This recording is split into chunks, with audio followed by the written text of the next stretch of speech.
video for Dinobot Strafe from Age of Extinction. And again, right off the bat, we'll do a real quick size comparison since we've got him.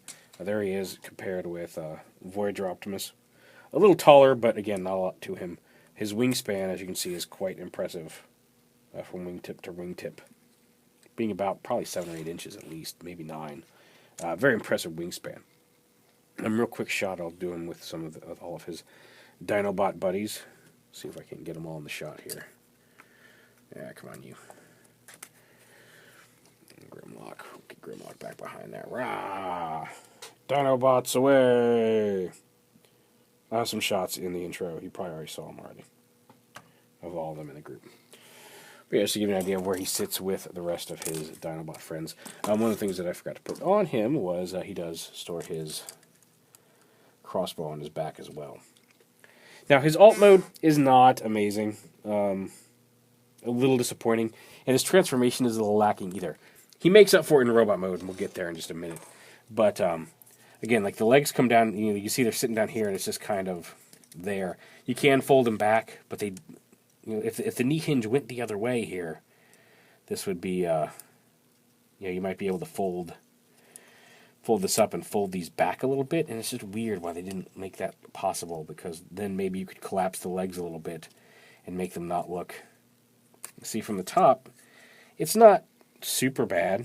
I mean, it's a flying dinosaur. Yay, cool. He's got these soft rubbery tails.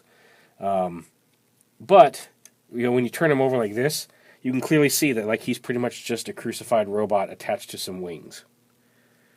The transformation is a little bit more involved than that, but it's basically fold his legs up, flip his head down, and attach his arms to his wings, which is a little disappointing. He does have his swords here, which you don't have to fold in like that. You can have them poking out like missile launchers or whatever, guns, laser beams, kind of like the original Swoop did. He is the analog for Swoop in this set, although he is a two-headed pteranodontal dactyl diddle dingle thing. And again, you can put this on him like that. He's got a crossbow, and it's just got a friction fire missile, ball missile in there.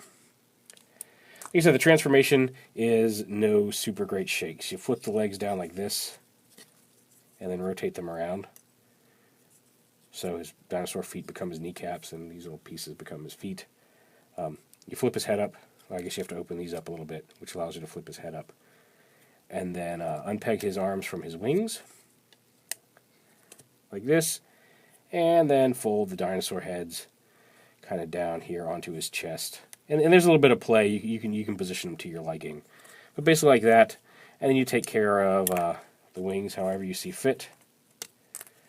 You can fold them. The instructions say to fold them all the way down around like this, so he's kind of got a cape. You can do that. I like to leave him kind of sitting out to his sides like that, although that is a little bit less of a transformation than folding him down as a cape. But it's nice to have that option. Now the swords he can hold in his hand. And it's weird because his forearms are hollow. You'd think these hands could flip up and fill in that hollow joint. They don't. The hands are just on a... You can see the swivel part right there. They just swivel like this a little bit. Which does allow for some semi-dynamic, you know...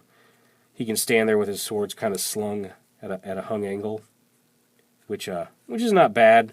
But he's got gorilla arms. I would have much rather seen a swivel that allowed him to either not have gorilla arms or at least fold the hand up into the arm for transformation so it's not just a robot arm stuck to the wing like that. But that's the decision they made. That is the decision we are stuck with. So that's what you get. And it is nice to have that range of movement in this. It's just, it comes at the cost of everything else, and that's really my problem with it.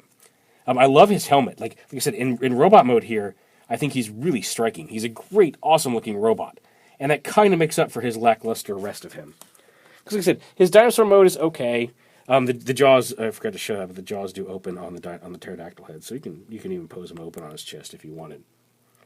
A very neat design, which makes me think that like maybe we won't see him actually transform in the movie. But we'll see. Well, I guess we'll know when the movie comes out. But very striking, very cool. I love his wings. And again, like I said, you can fold them down behind him like a cape. You can fully extend them. You can get a lot of really awesome poses out of these guys, especially if you have like a figure art stand or, you know, any type of action figure stand that you can plug into or clip, you know, if it's got a peg that you can plug in there or clip onto him and get some really neat flight poses out of him. He's a really dynamic robot mode figure. It's just a shame that he's got a very simple transformation, and his dinosaur mode definitely lacks for it. But not the end of the world. He can't hold his crossbow as well, which again has that little friction fire missile in there. So you can hold that in either hand, or you can store it on his back where it was in Dino mode, because I do think he looks much more dynamic holding these two swords.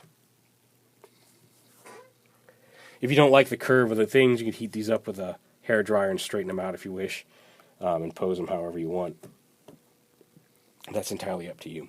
Again, since we got Evasion up here he is in size comparison. And you can see height-wise he's about half the height, but his wingspan really gives him a much-needed bulk. Even though they're thin wings, it really gives him a much more commanding presence on the shelf amid the other robots if you leave those wings extended, which I like to do.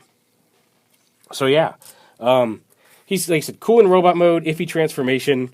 I still think the Wave 1, the two Wave 1 Dinobots are better than the two Wave 2 Dinobots, but he's not, like I said, his robot mode really makes up for it. His robot mode is outstanding.